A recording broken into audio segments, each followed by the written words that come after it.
Hey guys, thank you so much for joining me again for another daily proverb, and I hope that today you'll be blessed as well, just like you have been these other days.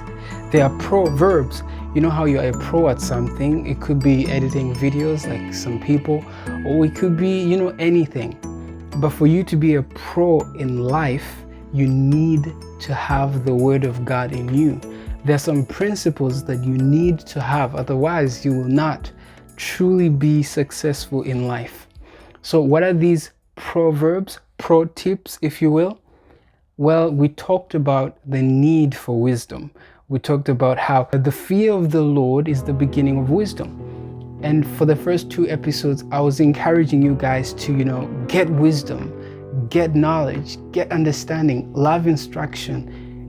This is the information age. Get to know things.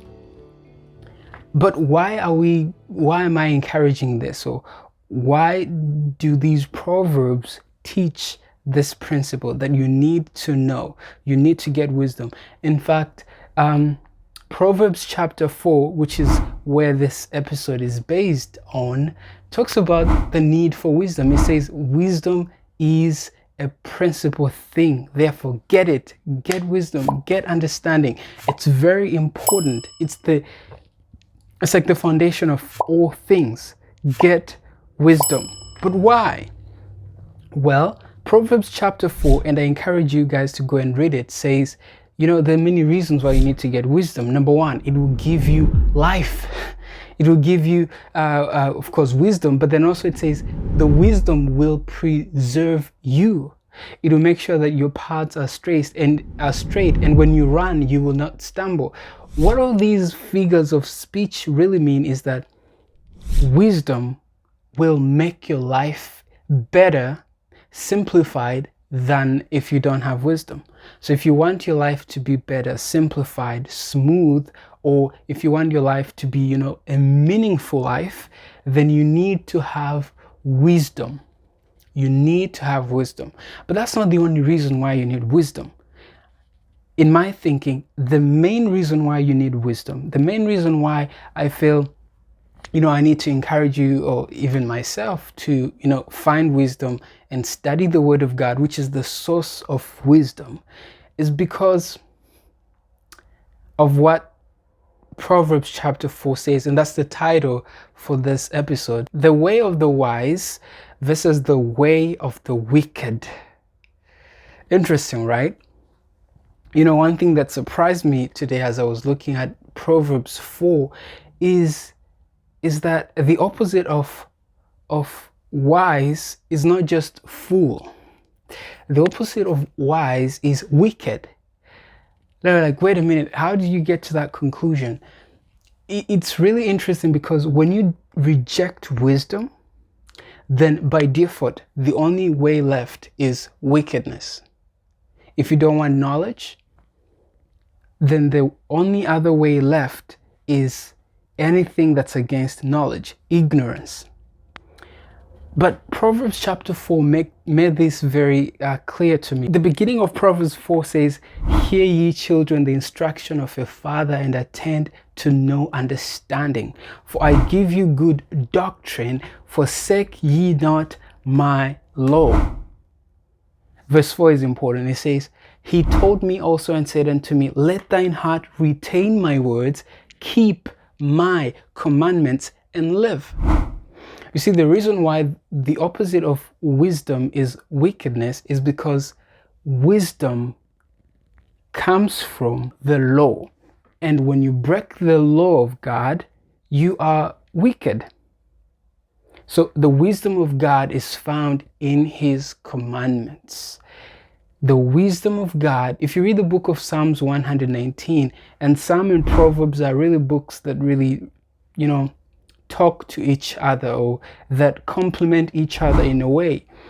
And I'll share that in a moment. But the wisdom of God is found in His law, in His instructions, in His commandments. And when we neglect them, by default, by definition, we're actually breaking God's commandments.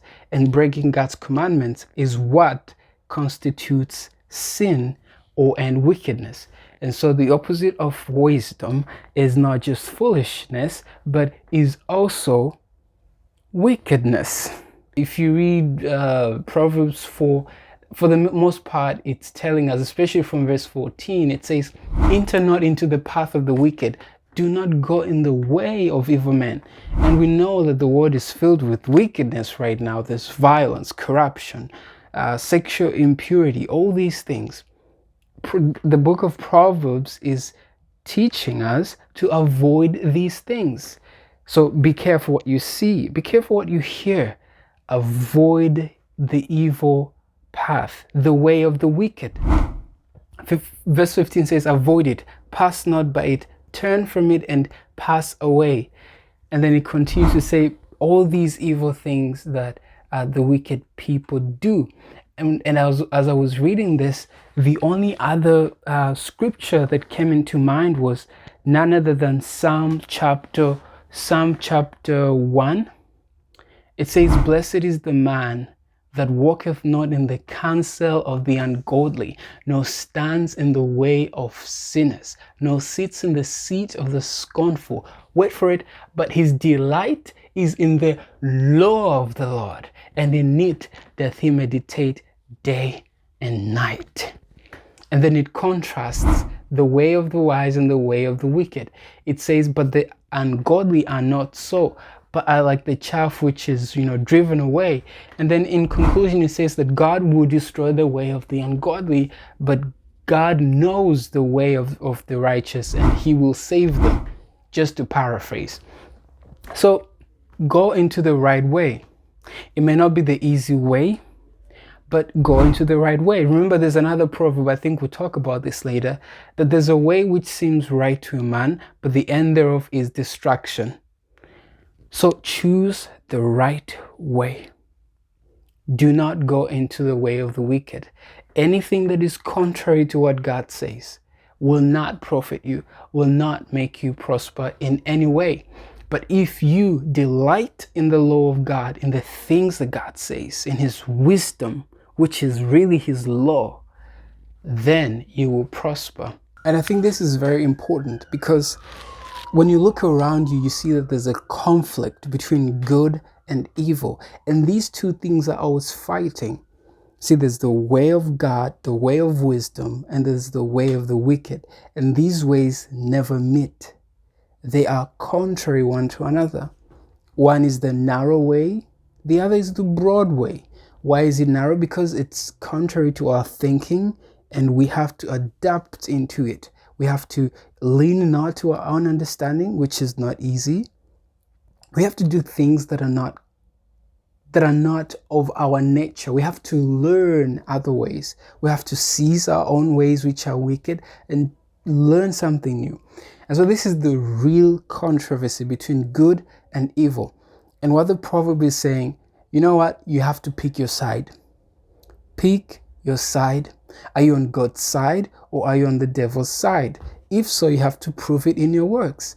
How can you be on God's side and the devil's team calls you to join them and you join them? You cannot do that because there's no concord between Christ and Belial, between God and the devil. There's no agreement. These two are different. So pick your side. Choose the right way. Do not go into the path of the wicked. Don't even sit in their seat. I wish I had more time to go into that, but just for today, I think that sufficeth, or that's enough. And so I'm trying to make these videos short. So thank you so much for joining in, and hope to see you tomorrow for another proverb. And I hope you're blessed. Oh, don't forget to subscribe and like and share and all these things that you do.